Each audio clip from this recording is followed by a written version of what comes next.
Hi guys, Bran here with another video today. Today I was kind of just ruminating a little bit too much about Dead by Daylight, which is something that I happen to do. There's a whole commentary series on this channel about that, and I would dare say that's like my main content now, isn't it?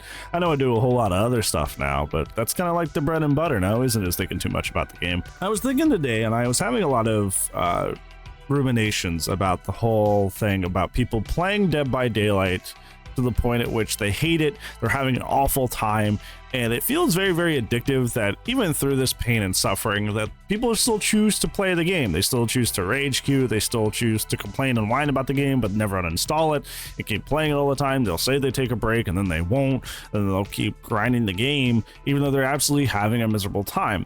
I think that's always been one of the most confusing and frustrating things about the Dead by Daylight community is how much they just incessantly complain and hate the game beyond a reasonable extent and then choose to play it anyway. Obviously, if this thing is making you as miserable and frustrated as you claim it does, why would you continue to play that? That just seems really, really silly. Why would you do that to yourself? So I'm always thinking about explanations for how we answer that question, because this is a very, very strange phenomena.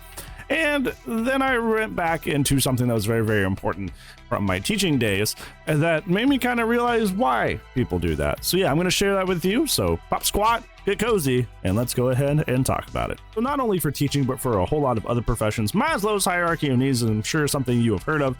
And essentially all it does is talk about human, the hierarchy of needs for a human. Talking about things that we need in order to feel happy, in order to feel healthy, in order to feel like we are stable and things are going well. Obviously, at the bottom, we have simple stuff that is kind of like the bare minimum, like, am I healthy and breathing?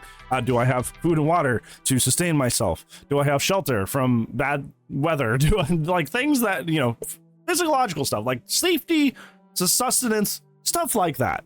Then we go up to safety and security, which is just, am I generally healthy? Am I doing well in my job? Am I secure in where I live? Stuff like that. Things that kind of start, gearing towards more like modern day, social needs, and not so much kind of the stuff that has defined us as a whole, our entire existence on this planet as a creature.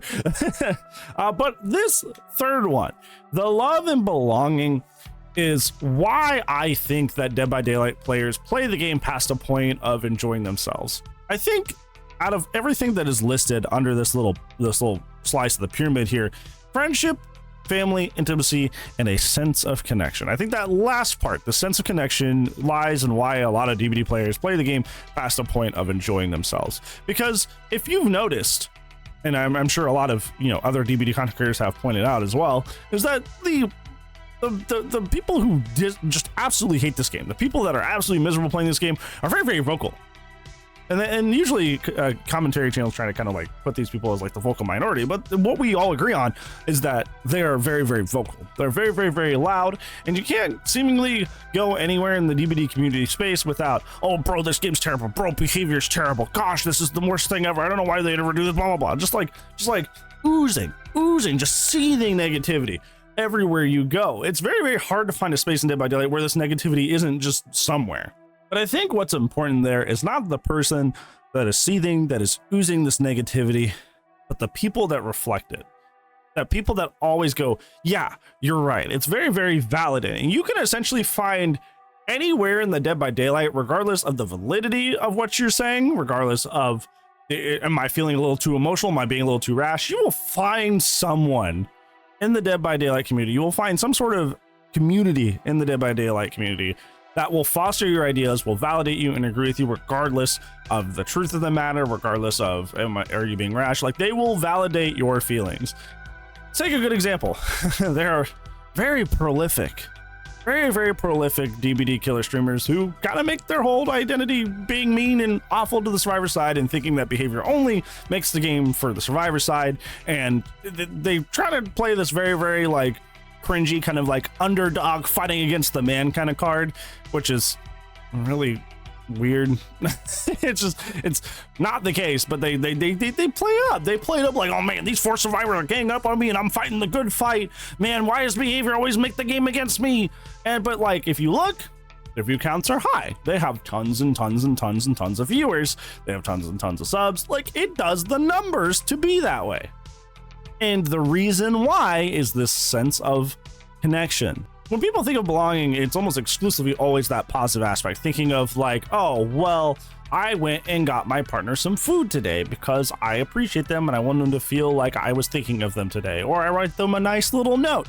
I left it on their desk to let them know that I care. Stuff like that is usually what people think of when it comes to like intimacy, a sense of connection, that sort of thing. They're thinking of like the sweet things that we do for each other.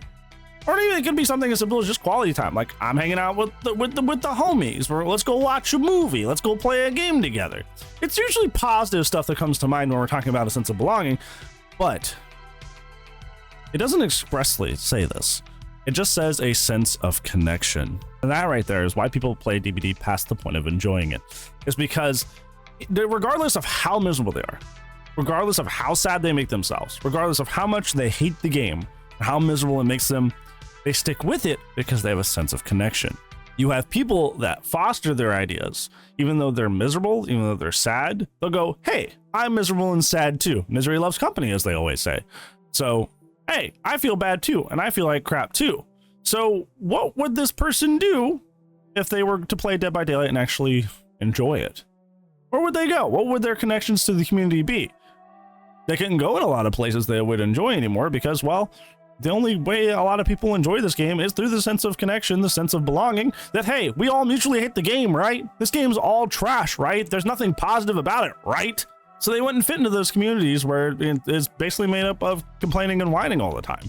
So, you know, it would probably be better for them to just, you know, stop playing the game or take a long break at the very least for their own mental health and for their own well-being. They choose to continue to grind it anyway and choose to just continue to play a game that actually makes them miserable because it fulfills one of their higher needs, which is to feel like they belong and to feel like they're among a group of people that makes them feel like they have a home here. We can get into a whole other aspect of Maslow's hierarchy of needs, especially when it comes to like the streamer complaining thing, because like that goes up into the self-esteem slice of the pyramid, the feeling of the need to be a unique individual, you know, talking about fighting the good fight and all that stuff. But for most people that play the game that don't stream and just kind of continue to play it despite hitting it, I feel like I have deduced fairly accurately that the sense of connection, the sense of wanting to feel like you belong in a community and feeling that camaraderie of, oh, wow, we're all suffering together. That is why a lot of people stick through the game, is because, well, humans are social creatures. Humans dominated the planet for 3 reasons. Incredible stamina, incredible intelligence, and that last one being they always stick together. We're very social creatures. So I think it makes sense, even if you're not having the best time, even if you're not having a good time. That sense of connection is really, really important. Really right here. So yeah, that is one of the major reasons that I believe that DBD players continue to play the game past the point of enjoying it. And if you somehow made it to the end of the video and you don't know why that is, because of Maslow's hierarchy of needs, specifically this yellow slice, which is love and belonging. They want to feel a sense of connection. They want to feel like they are in a community and they are accepted. So yeah, even if they are miserable because of the game, they feel like they have a sense of connection because they are around other people that are miserable. Yeah, that is it for today's video, friends. Thank you so much for watching, but I do upload daily, so I will see you in the tomorrow zone. But if I do not, I will see you when I see you. Goodbye.